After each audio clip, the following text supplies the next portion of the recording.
Dickheads, like a pink laser beam of truth beaming from across the internet to your brain hole.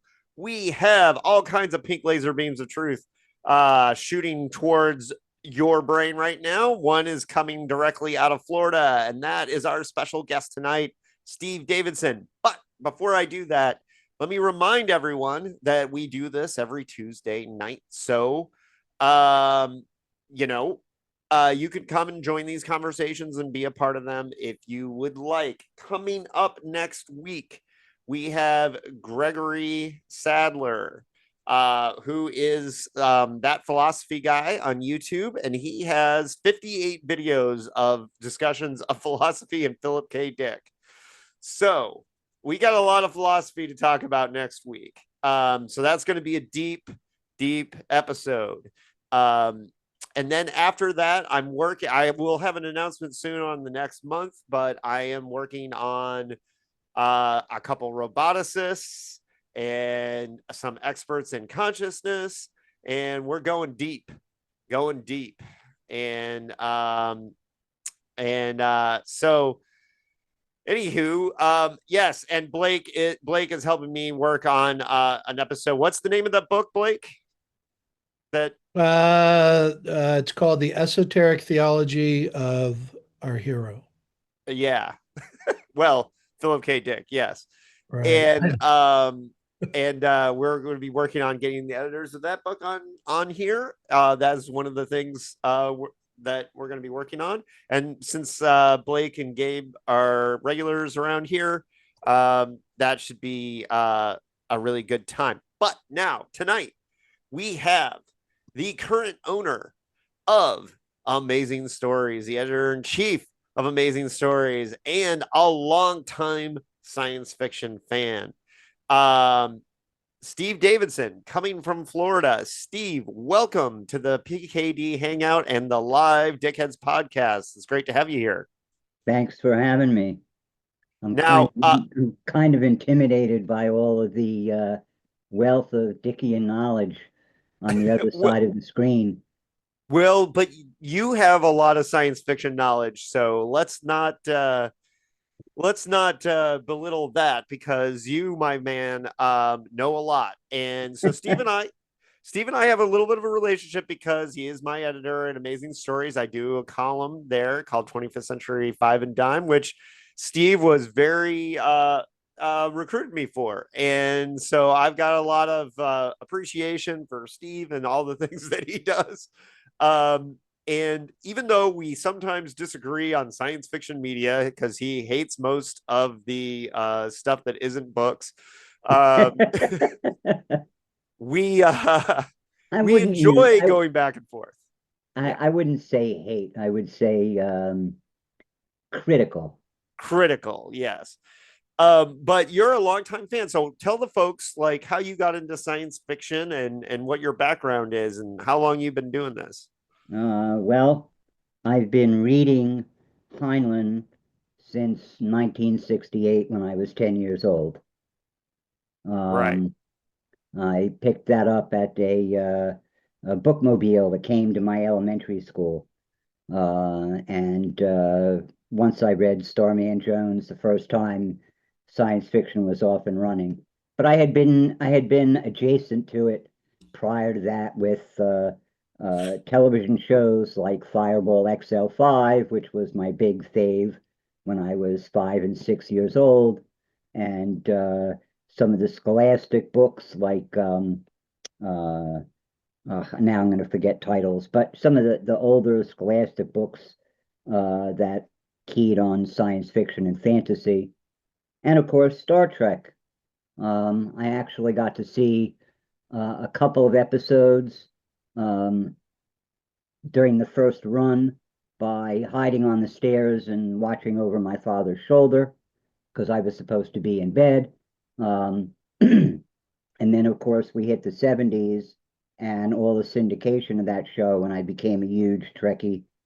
I managed to get to the second Star Trek convention in New York City in 74.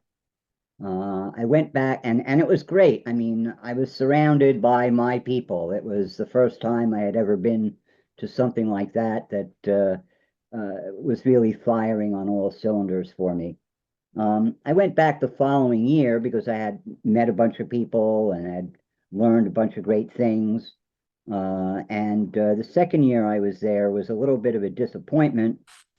And it ended with me watching two, now I'm 16, 15, 16 at the time. I'm watching two older gentlemen in their 30s, both dressed as Captain Kirk, having a water pistol phaser fight on a balcony that ran around the lobby and arguing over which of them was the real Captain Kirk. And they were serious. That was the problem. But I had been fortunate to be exposed to fan tables and things like that, and I learned that there was a long-time regular science fiction convention taking place right across the river from where I lived in Philadelphia called PhilCon.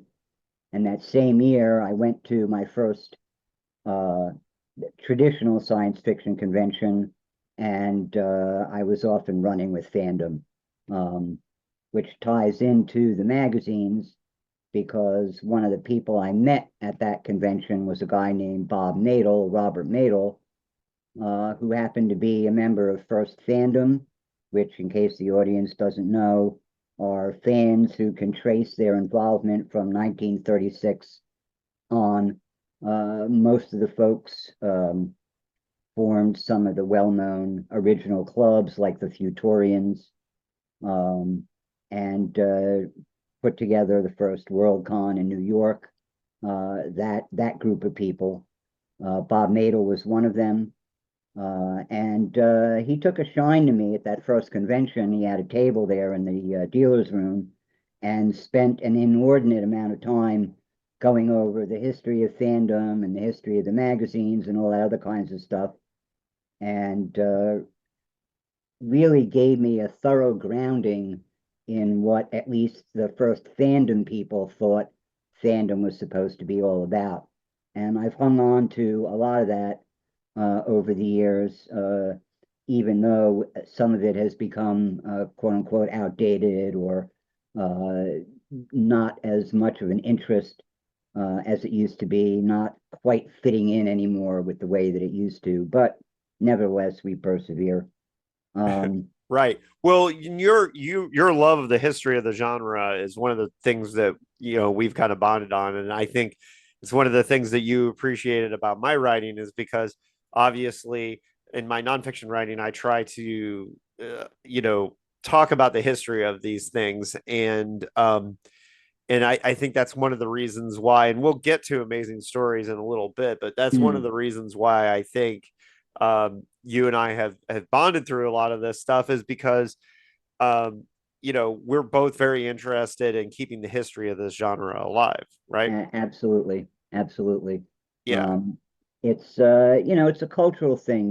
You recognize that cultures do change over time, but you also, I think, if you want to preserve that culture, you have to recognize that there are certain things, even if they aren't, they ought to be immutable to some degree or another. Otherwise, you lose the thread of what your subculture is all about. And you and others are kind of keeping that alive. And I think it's a good thing, although I do not know how long it's going to survive beyond our lifetimes, to tell you the truth. Right. Well, we keep hoping that, other generations will pick up the baton. I know I made the joke on Facebook yesterday that I've been listening to the Coon Street podcast, and Gary Wolf made an offhanded comment about, well, no one's reading Ron Goulart anymore. And then and my reaction was sitting there listening to the podcast was, I felt like Luke Skywalker in the scene in Star Wars when Leia tells, Luke that Han doesn't care. And then Luke says, but I care, I care. And you and I are two people that care very much about this history. And yeah, we're just trying to pass it along. Right. That's right. And this crew, we all do, and a lot of our focus is Philip K. Dick. But as you started to get more serious into the genre, going from just being a Trekkie, like who were the authors during the '70s and '80s who really like lit Well, your it fire? wasn't so much that. I mean, I got to actually hang out with people like Isaac Asimov and Lester Del Rey and Hal Clement and Ted Sturgeon and name any of the authors who uh, are synonymous with 40s, 50s, 60s science fiction. They were all at the conventions, and I was meeting with them and talking with them and listening to their panels and the unique thing, more so even back then than it is now, about traditional science fiction conventions is that everybody is a member of the convention.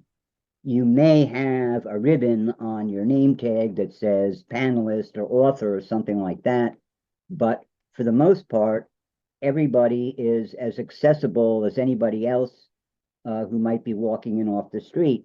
So to go and sit on a couch in the lobby with Hal Clement and spend 2 hours talking about his science fiction and various other aspects of science fiction, things like that, and ending up with him writing a couple of paragraphs for a fanzine that you published at the convention is a normal and customary kind of an experience. It's not anything that's really outside the realm. Yeah. Um, I always and tell the story of the first, one of the first conventions I went to as a kid. And I turned and looked, there was somebody sitting next to me in a panel, and I saw on his name tag and it said Larry Niven. And I hadn't actually read any Larry Niven, but I saw his name on the spine of a lot of books in the bookstore at the time. And I'm just like, whoa, that's Larry Niven. I'm gonna go read the guy that was sitting next to me in this panel. And I do think those moments still happen, but they're not quite the same like it used to be. yeah, yeah. And then there's the whole room party thing, which I haven't participated in years, because I can't handle the drinking anymore. But you're up at 4 a.m. in the same hotel room with half the people whose names are on the bookshelves in the bookstore that you go and shop in, and you're just hanging out at a room party. There's no big like hero worship. There's no standoffishness. There's just another person hanging out at the party and talking about anything from the weather to politics to usually hardly anything having to do with writing and publishing, but everything else, kind of a thing. It's a unique environment. Um, historically, the only other fan literary society that has sustained itself prior to science fiction fandom is the Sherlock Holmes fandom. Yeah, which is cool. Which is cool. And by the way, I gotta apologize, everybody. I have nasty allergies and a cold I'm fighting. So if I sound off my game a little bit today, that's why. If Or you if I'm see me sniffling a scratching little bit. myself a lot, you'll know why. Yeah. So Steve, before we get into your personal story and how you ended up in Amazing Stories, like but do you have like 4 or 5 authors who are your go-to favorites? And it's okay if it's not PKD. We will judge you, Well, but I have to confess, I have read some Philip K. Dick, Man in the High Castle, and I got a couple of others up on the shelves here, but I have not been a huge reader of that's Philip K. okay. Dick. I recognize the influence that he has had, even if it's only through the fact that I think he's had more of his stories turned into other media than any other author out there in science fiction. Um, but he has, he crops up in Dangerous Visions and discussions with Harlan Ellison, sadly gone now, and various other authors as an influence, certainly a character, and all kinds of interesting backstories and whatnot. But he's definitely in the pantheon. There's no doubt about that. Just has not always been my personal cup of tea. Well, that's fine. But who is your cup of tea? Who are your Well, favorites? Just so we can get a baseline. it's um, I am, or I was, I should say, inordinately fond of Robert Heinlein and read every single thing by him multiple times, even the ones that other people hate. Uh, Larry Niven is a big one also. And I like Jerry Pournelle's work both with Larry and separately from Larry, which I got along with Jerry really well. I had the fortunate circumstance at a convention where he had just arrived at the hotel, and the hotel had messed up his reservation, and Jerry was not a man to put up with idiocies nicely, and he was starting to go off in the lobby, and I went over and I grabbed him and I said, "Listen, we will take care of this. You go find your friends in the bar and enjoy yourself. You're here for the convention. We'll get this straightened out." And from then on, I was able to pretty much talk with Jerry whenever the opportunity permitted.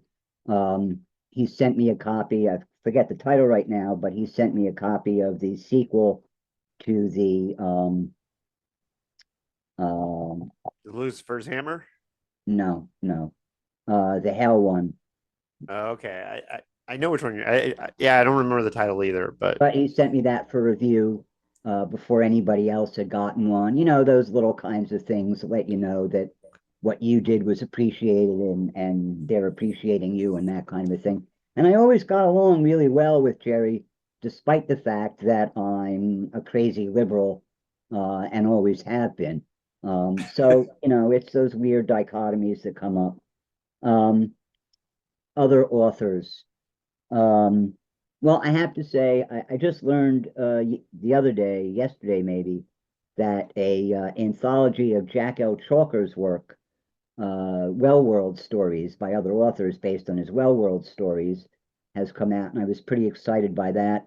I was good friends with Jack right when he went professional, and really enjoyed his Well World series and several of the other books that he wrote.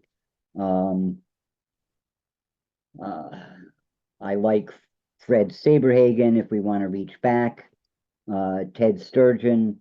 Asimov, I can take or leave, although I really do enjoy the robot stories more so than Foundation, for example. Who else? Uh, well, and it should be noted that you're very well read in the entire um not history of not not so much the modern era. I'm yeah. having some difficulties keeping up with the reading the past several years for I a think a lot variety of of us different are. reasons. I'm sorry. I said I think a lot of us are. Yeah, Those of us yeah, who like the old stuff. uh, But yeah. and we can move on to your backstory. So because I think it's important to get to amazing stories. Like, Okay.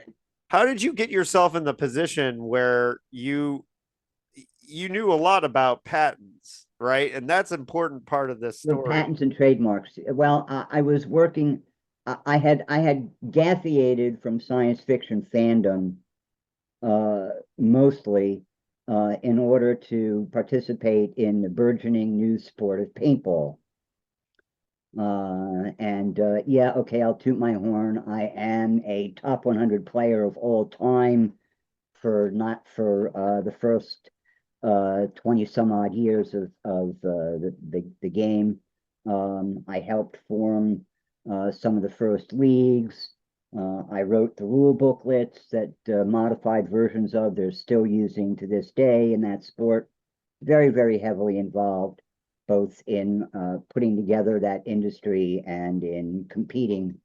Um, So but did I tell all the dickheads that we were going to have the Michael Jordan of paintball here? I didn't, but I uh, knew this.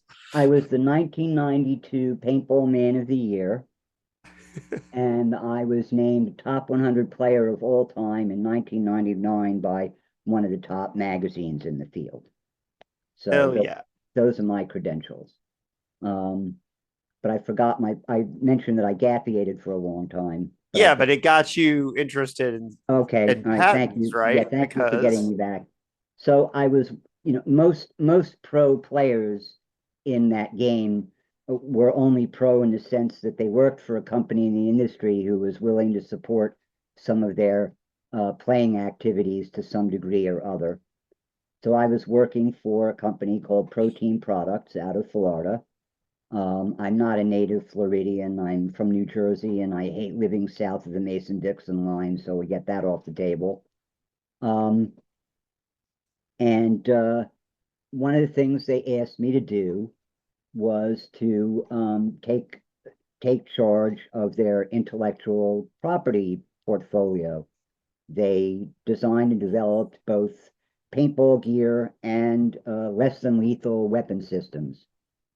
So if you've ever heard of the FM 303, which is famous for having a Boston police officer use it and kill somebody with it, even though it's a less lethal weapon system, that came out of the company that I worked for. So my job was to research patents and trademarks for products that they were developing, to see if we could get a patent for a variety of things, but also defensively in terms of looking and seeing what the IP holdings for other companies were and figuring out what we could come up with next to stymie their intellectual property. So it was a lot of fun, but trademark research is boring as all hell. And I needed to find something to keep my interest up. And so I eventually started, while I was looking up trademarks backgrounds for the company, I would take a break and look up trademarks that I was interested in. And among that list lo of and things, behold, I'm sorry? and lo and behold, And lo and behold, one of the things I looked up were the names of various legacy science fiction magazines: Startling Stories, Astounding Stories, Galaxy, etc., and Amazing Stories. Well, Amazing Stories was owned at the time by TSR. And over the years, it went from TSR, which got purchased by Wizards of the Coast, and it transferred to them, and it got and Wizards of the Coast got purchased by one of the big toy companies whose name escapes me right now. Senior moment again, sorry. And it was still held by them. Well, I came to find out that this company does not have a coherent IP strategy, because if something is no longer in commerce, they just allow it to lapse. And Amazing Stories was not being published, and they allowed it to lapse. And I happened to do one of my checks of my favorite trademarks just a couple of days after they had allowed it to drop. My wife was working with me at the time. I literally called her over to the computer and I said, "Can you read to me what it says on the screen there?" Because I didn't believe it. And she said, "Amazing Stories, blah, blah, blah, blah, blah, registration number, etc., dead." And it was like, "It says dead." She said, "Yeah." I said, "Okay, we're going to have a talk when we get home." So we talked. I explained the history of the magazine. She liked fantasy and horror more than science fiction, but she knew some of the names and could appreciate the history of the magazine. And I said, "Look, I can file for the trademark, so we're not going to have to spend a lot of money with an attorney. I can do the research, and it'll only cost us a few $100s. And at the very least, we'll have it for somebody who's friendly to the science fiction field, rather than who knows what could happen to it." So she agreed, and I immediately wrote up and put in the application, which got delayed by about 8 months because another entity beat me by about an hour in filing for the application. And that was a company up in Canada who wanted to use the name for Canadian travel books. Now, I really appreciate our Canadian friends, but Amazing Stories is not a name for a book about Canadian travel destinations. So I called my attorney and tried to strategize what we were going to do. Like, should I approach those people and buy them out? What should we do? Blah, blah, blah. And he said, look, you know how these things go. 75+% of the time, they allow them to drop in the application process because they forget to file something or they're no longer interested or whatever happens. So wait it out, see what happens. You can always approach them to buy it after it's been granted if you want to. So I bought his strategy and we waited about 8 months. Lo and behold, it lapsed and I got a letter saying you were next in line. So do you want to proceed with this application? Which the answer to was, of course. And that's how I acquired it. And that's how you acquired Amazing Stories, which is exciting because it could have ended up in anybody else's hands, but it ended up in the hands of Steve Davidson, who is interested in preserving the history of the genre and continuing the legacy, which is, pretty amazing, actually. No pun intended. Fantastic. Astounding. Yeah. And I give the example that I think the thing that best shows that it ended up in the right hands is a book you did called Sense of Wonder. And Sense of Wonder was an anthology you did recently where you collected stories from the 1920s that were contest entries and Amazing Stories. How many people who would have possibly gotten that trademark would have gave a shit about these stories from this contest in the 20s? And there's good stuff in there. That's a really good book. But thank you. I really appreciate it. Sitting right here on my desk. So we've been for a variety of different reasons, we have been bootstrapping this operation since 2012.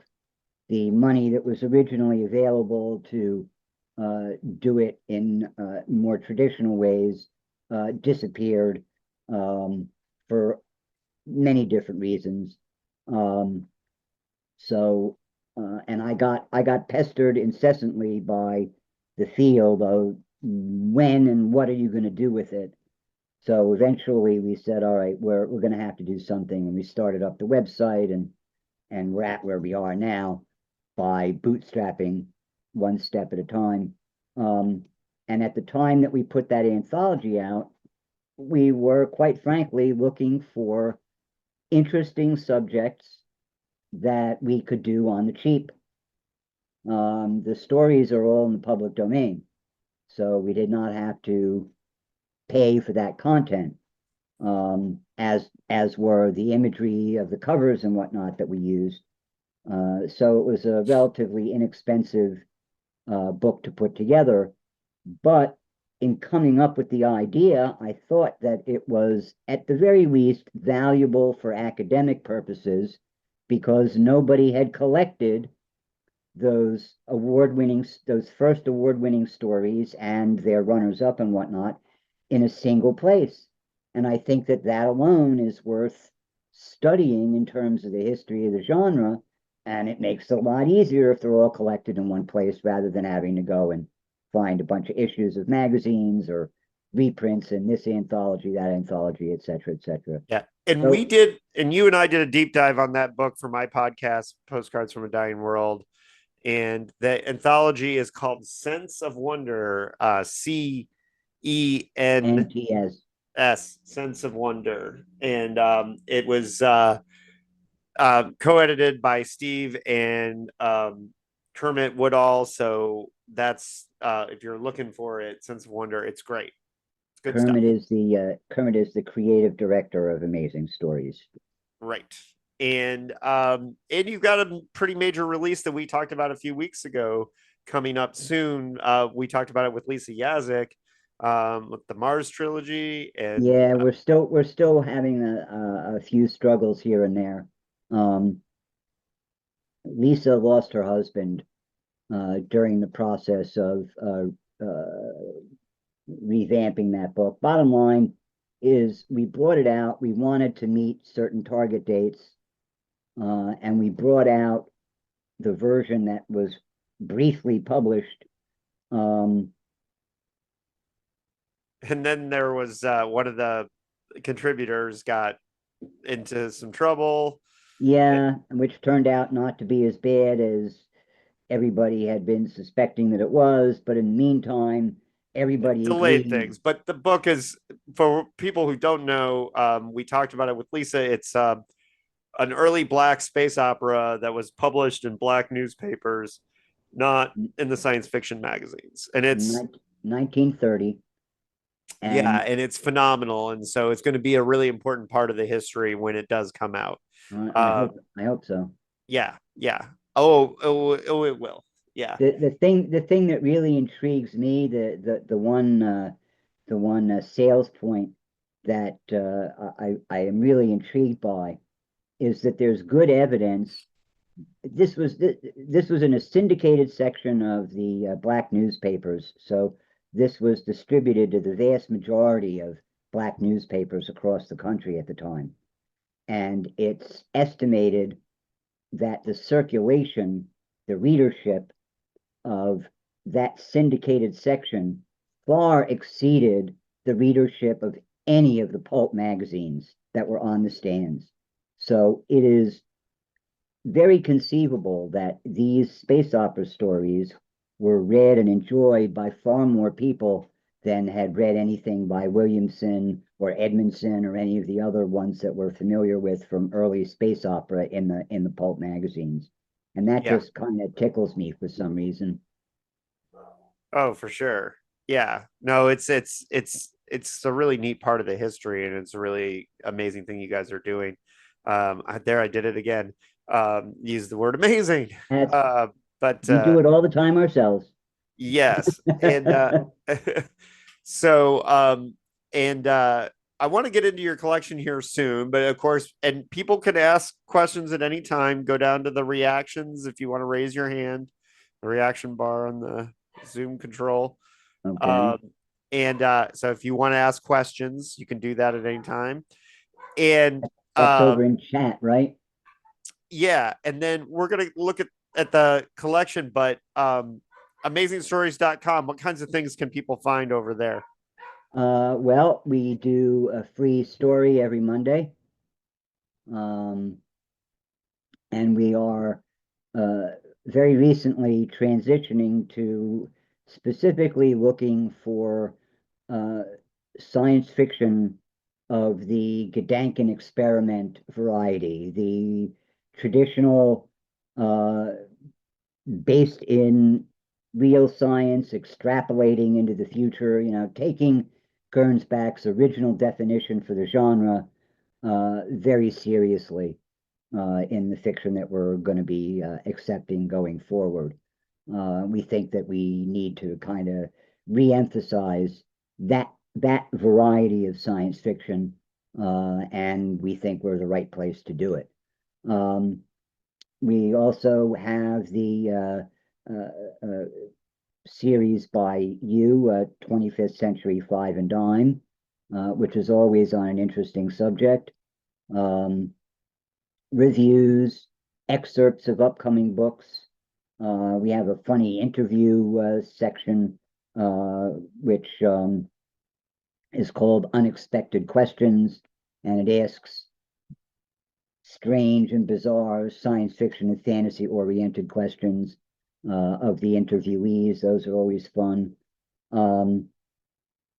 We occasionally have longer pieces of fiction that people decide they want to have published. We cover AI in particular. I don't know if you know the author Noah Chin, but he just sent in a piece on AI that I've yet to have a look at, but I'm looking forward to. And it's a wide variety of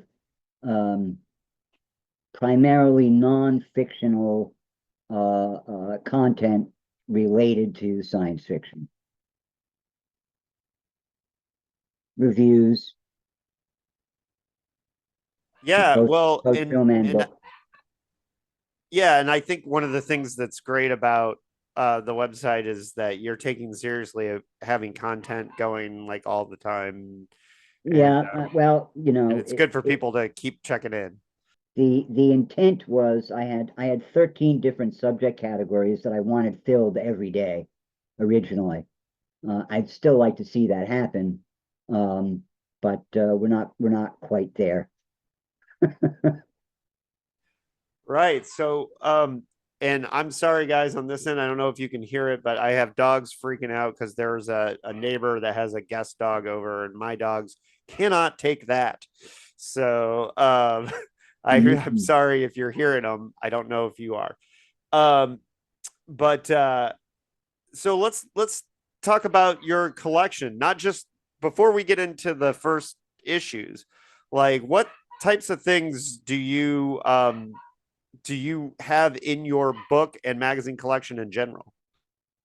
Um, it's very heavy on original paperbacks, and the science fiction magazines, but nowhere near as comprehensive as some of the people like Bob Madel had.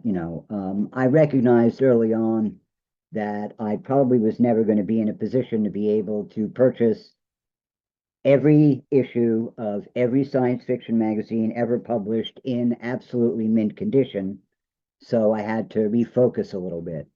Um, I'm primarily fond of anthologies. Um, and various authors like Eric Frank Russell is somebody I should have mentioned earlier.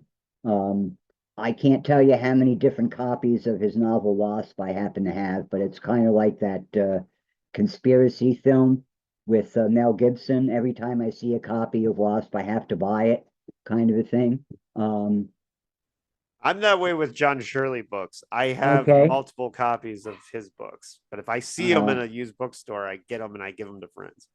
I love the 50s paperbacks. The artwork is just fantastic. And so a lot of times, even if I'm completely uninterested in the author, I'll pick it up because of the artwork. People like Powers and Berge and that kind of stuff. And what they did with like the first round of Signet paperbacks for the Heinlein novels. The artwork is just completely out there. It screams science fiction right off the cover, and you don't see that kind of stuff anymore. That's the kind of thing that interests me. As far as the magazines go, I've been fortunate. I was able to pick up an almost complete run of Galaxy for like $40 um, at one point several years ago. Fantasy and science fiction, although in the 50s I liked that magazine, wasn't so fond of it later on in the 70s and the 80s. Nevertheless, I got a fairly decent run of that. Um, I am lacking most issues of Amazing Stories. I think that's probably because like you never go on the tour, you never go on the tours in your own city kind of a thing. Um, and Various authors. Um, I mean, I'm looking at my shelves. Oh, one guy that I also will pick up just about anything, multiple copies of, is A. Bertram Chandler and his John Grimes Rimworlds saga stories. That's another particular fetish of mine. And Um, a deep cut author for sure. uh, Yeah, uh, definitely a deep cut author. Well, I was going to show you before we get into these that Cameron Mitchell gave me a 1967 Amazing Stories with the yeah, pink babies. one of the reprint issues. Yeah. Yeah. And Are you familiar with that history? The no, reprint? I'm not. Well, real quick, um, a guy named Saul Cohen, who was an agent and an editor in the field for quite some time, purchased Amazing Stories and Fantastic Stories in the, I'm probably going to screw this up, but in the early 60s. And One of the things that he recognized was that throughout much of its history, Amazing Stories had purchased, quote unquote, all rights to the content of the stories that they published. And he started bringing out a whole raft of different titles, including Amazing and Fantastic, that consisted almost entirely of mining the older 20s, 30s, 40s, 50s fiction that had appeared in Amazing Stories and Fantastic Adventures and Fantastic. And he didn't pay anybody a dime, which, Well, this one has a couple new authors. I mean, it has well, Richard yeah, Matheson. now I'll get to that real quick. Okay. Because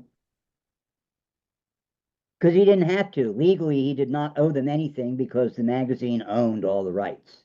Right.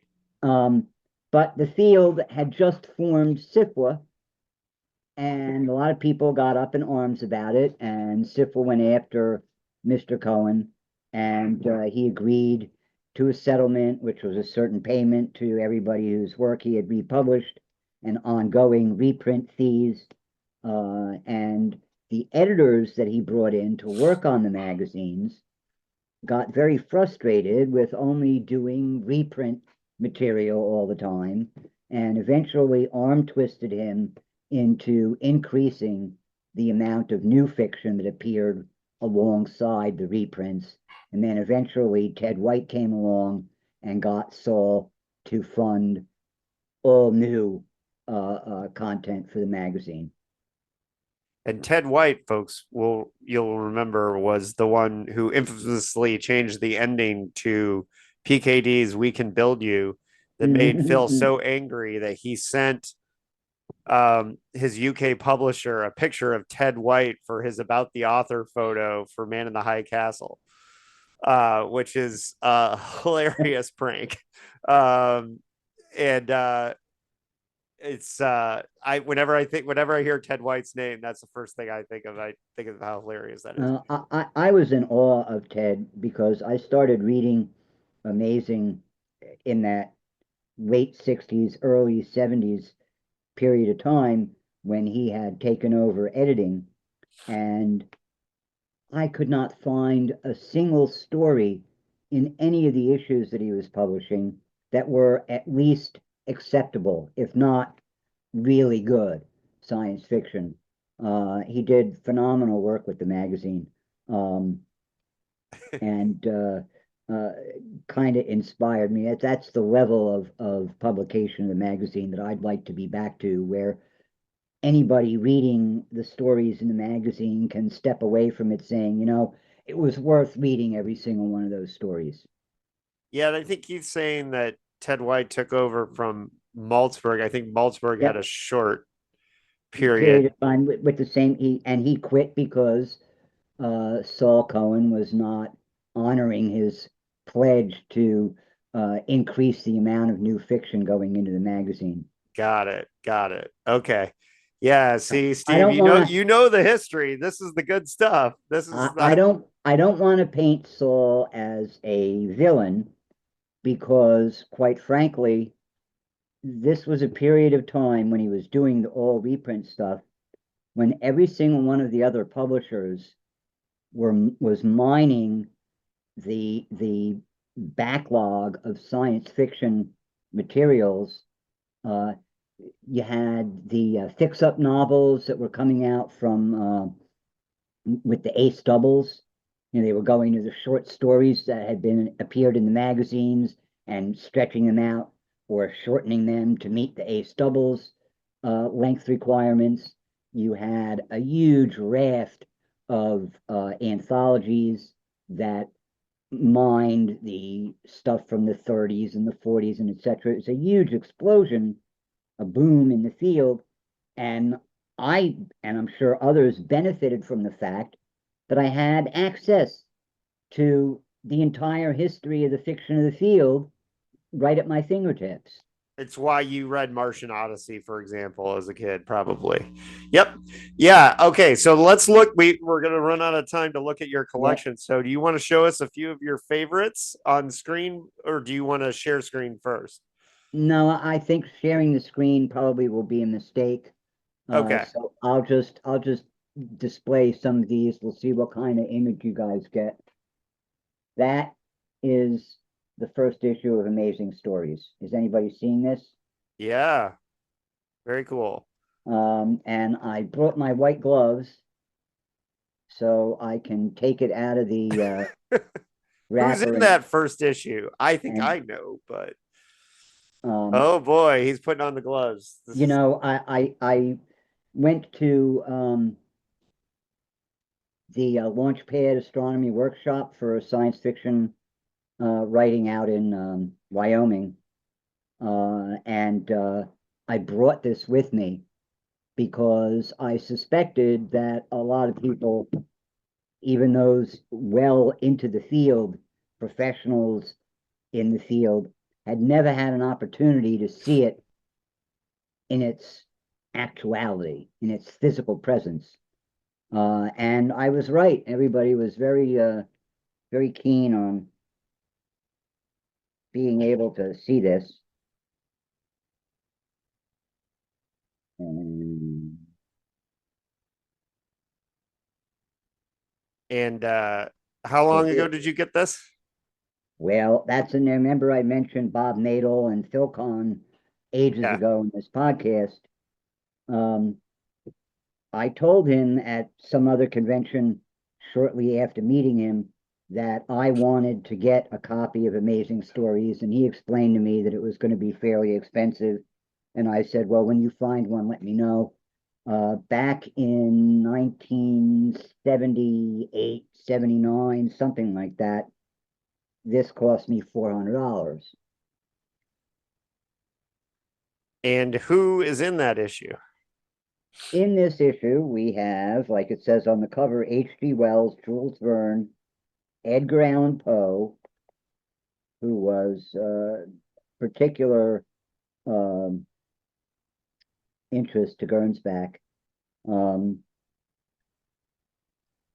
G. Peyton Wertenbacker, George Allen England, Anton Ho, and well, Edgar Allan Poe, but we'd already done him. So let's see if I can maneuver this because it's not completely fragile, but you know, you don't want to bend things too much or whatnot.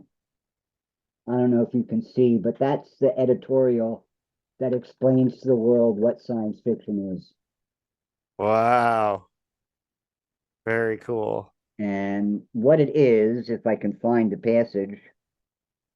No, I'm not going to waste the time, but you all can look it up. It's on Wikipedia. Yeah. What Um, is that? Yeah. I mean, that is really where he started it. So was he still calling it scientific fiction at that he point? was calling it scientific fiction, which was a portmanteau. He was Gernsback was very fond, even though English wasn't his native language, he was very fond of portmanteau words.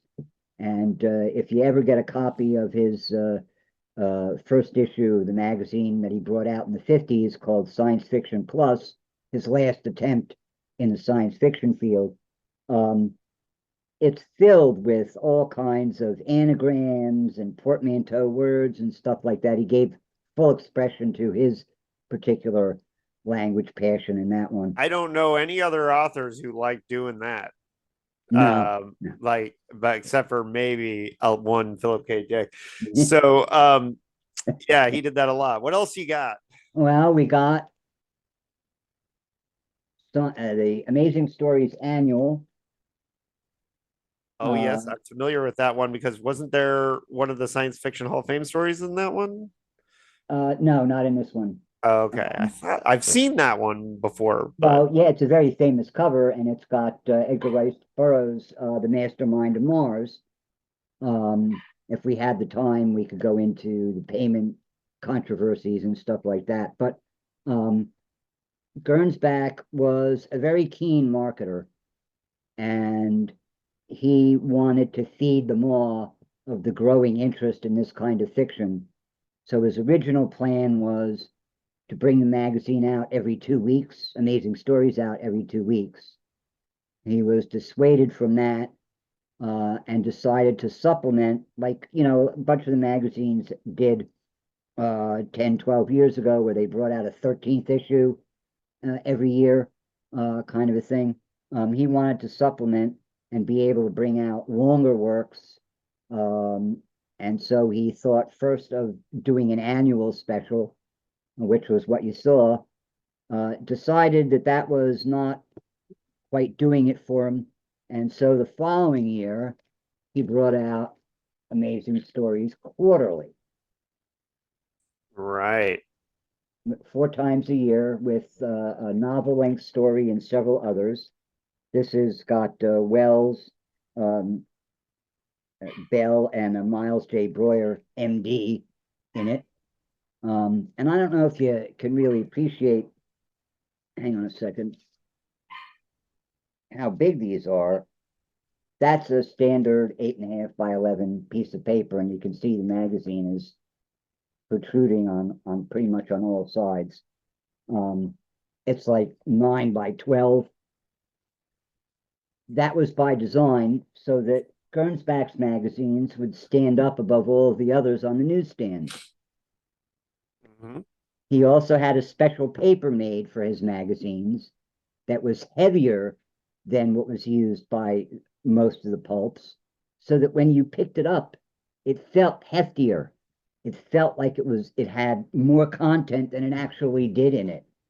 These were the kinds of things that this guy pioneered in many respects over the years.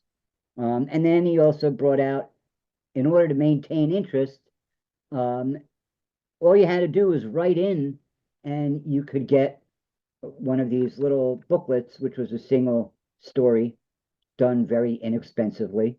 No, cover art or anything like that. This one is A Girl from Mars by Jack Williamson and Miles Breuer.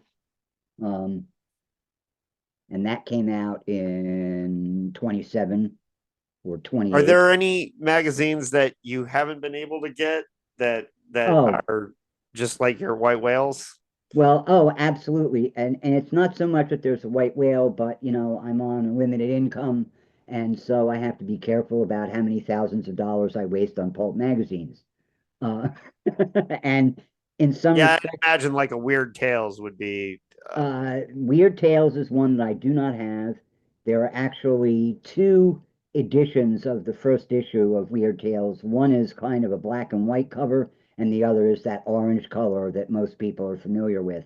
So, of course, the focus, we haven't even gone to this, but the focus of my serious collection of pulp magazines are the first issues of a title in professional, in the English language, and a couple of other criteria, like it has to be science fiction and or fantasy.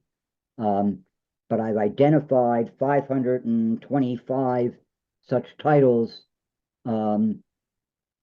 over the last several years. That includes, I'll try and go through it without missing anyone. So we've got true firsts, which are literally the first issue of a magazine ever produced. We've got a foreign first. So let's say Fantasy and Science Fiction comes out as a magazine of fantasy in 1949. That's one first. Foreign first would be the first issue produced of Fantasy and Science Fiction in the UK or Australia or something like that. So that's a foreign first. Then there's retitles. The magazine of fantasy and science fiction was not originally the magazine of fantasy and science fiction. It was originally the magazine of fantasy. So in the collection is both the magazine of fantasy and the second issue where it was retitled as the magazine of fantasy and science fiction. Then there are resumptions, which are a magazine that's been in print, has a hiatus of a fairly extended period of time, anywhere from 3 or 4 months to several years, but then is brought out again either by the same publisher or with the same editor, the same title, the same numbering, sequences continued, that kind of thing. And then finally, there are resurrections. And resurrections would be like my first issue of Amazing Stories that came out in 2018. It was a long enough hiatus.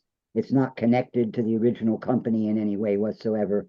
but it is carrying on the tradition of that particular title.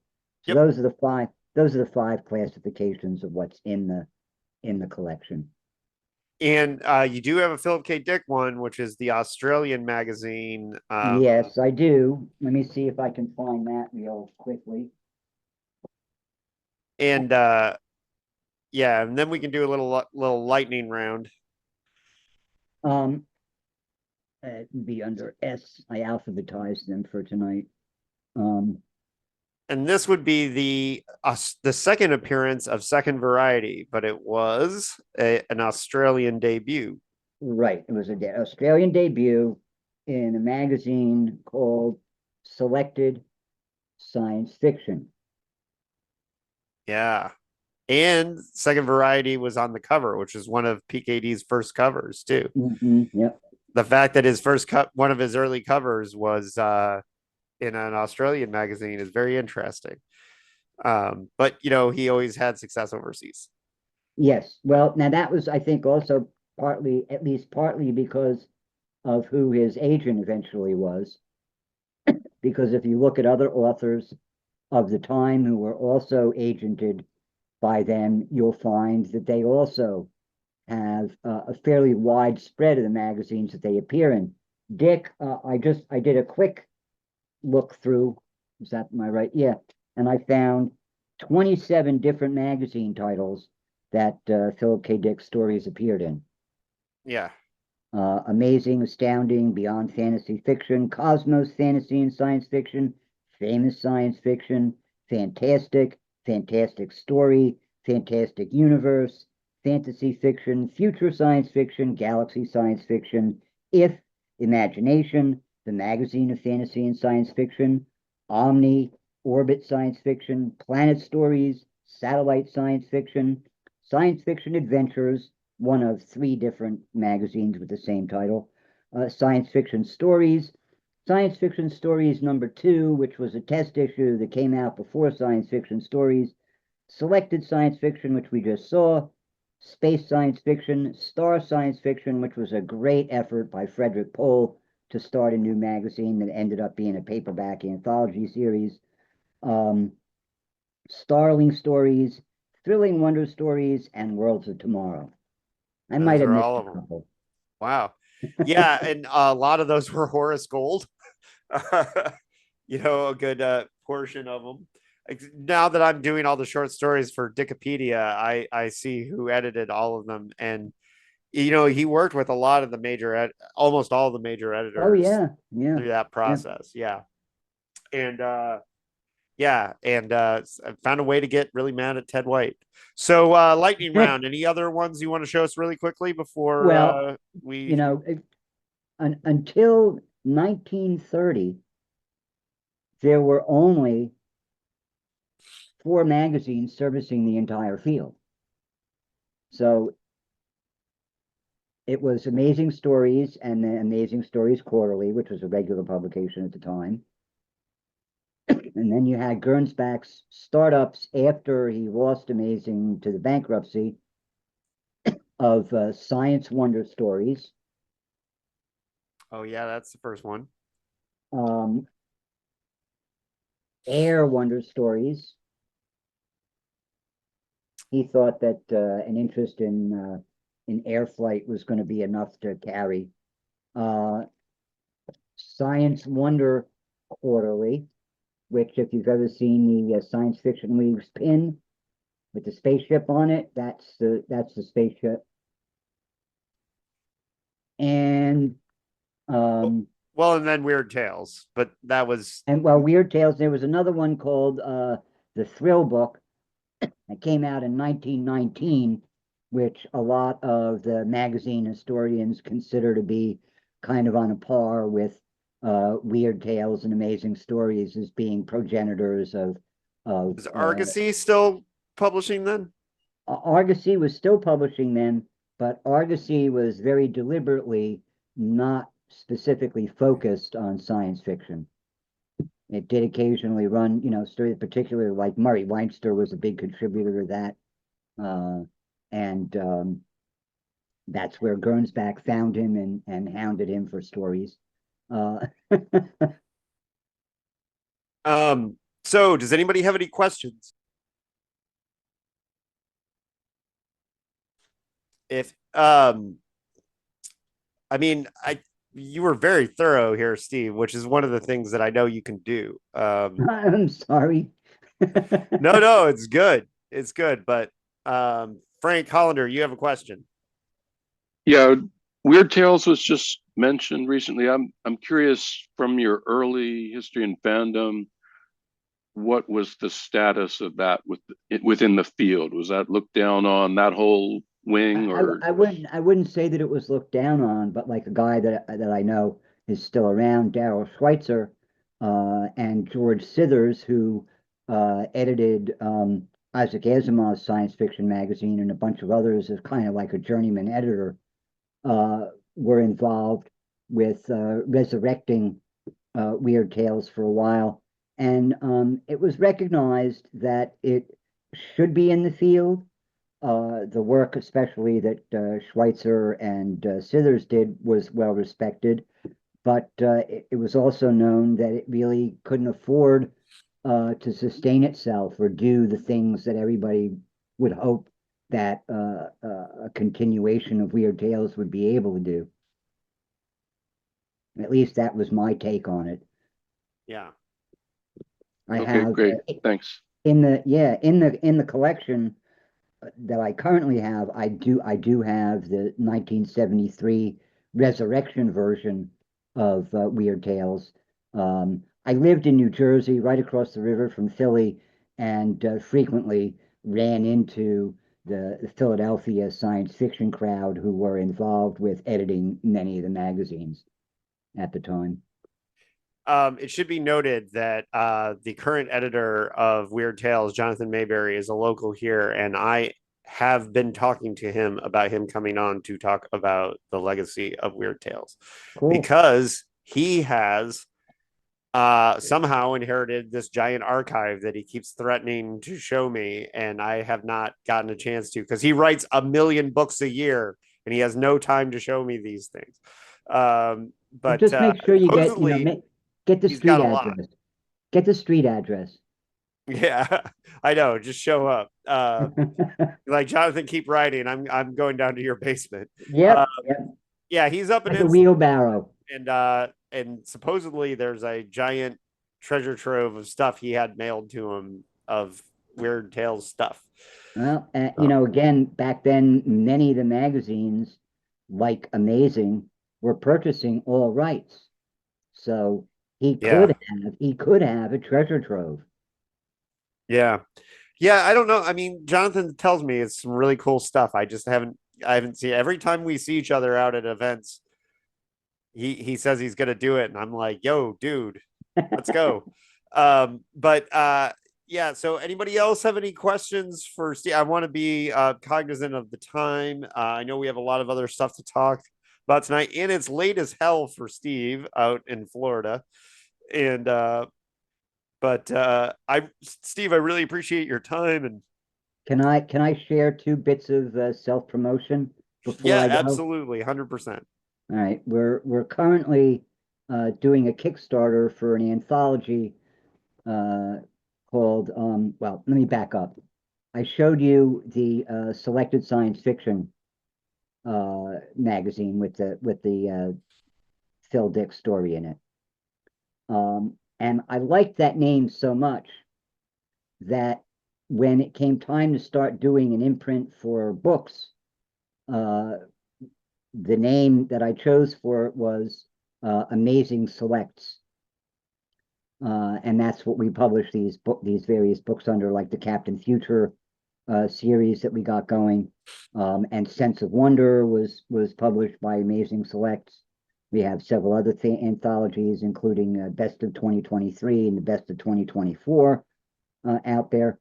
But our current project is a anthology that we're doing with David Gerald and Tom Easton, and it's called Tales of Galactic Pest Control. And we currently have a Kickstarter going for it. So if you visit the website amazingstories.com, it will it can direct you to the Kickstarter if you're interested in checking it out. And then the other thing, which David, I hope you're going to be planning on attending,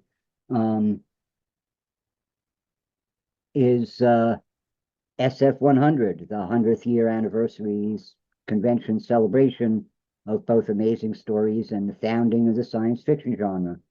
And that will be taking place at RavenCon in Richmond, Virginia in April of 2026. We have a final date. We're just not releasing it yet because hotel reservations and stuff like that aren't quite open yet. Steve, I've been wearing the shirt for 2 years already for that con. So I represent. Now, if I can't travel to it, I'll definitely be a part of the virtual. We're going to devote at least one room to a media room where we'll be able to do virtual stuff out of. Yeah. Well, it's cool that you're doing one celebration for the 100th anniversary of science fiction. That's very, very, very cool. Steve, I think you're one of the heroes of science fiction. Well, and I think you are doing incredible work, sir. I'm not just saying that because you're my editor for 25th Century Five and Dime. Yeah, that's right. Go ahead. Send in another article. Go ahead. Do it. Yeah, I will. Hey, I'm working on one. It's just I got a novel deadline I'm working on right now too. And I mean, you know, we've talked about it. I don't ever want to step on any author's bread and butter. Oh, yeah. I know. But Steve, you do amazing work, pun intended, and I really appreciate. You're welcome to hang out for the rest of the hangout, or it's late there, but I really appreciate your time. For the folks at home, please support everything going on at Amazing Stories, and consider going to RavenCon for that 100th anniversary. We got plenty of time to plan for that. That's going to be a busy summer because we also have PKD Fest in Orange County August, the week before WorldCon in Orange County. So, maybe I'm not flying anymore. I flew to Richmond for the last convention, and I had not just a terrible experience with flight, but a variety of other things. And I have determined I am never flying again. I will take a bus, a train, or get in my car and drive, but I am not getting on another plane. Hey, a train trip for 2 conventions because we got PKD Fest. Absolutely. That's the idea. Yeah. So you can get a lot of work done on the train crossing from Florida. And who knows who we might pick up along the way. Exactly. Steve, thank you for your time. And as always, folks at home, as we always say, keep it paranoid, stay paranoid.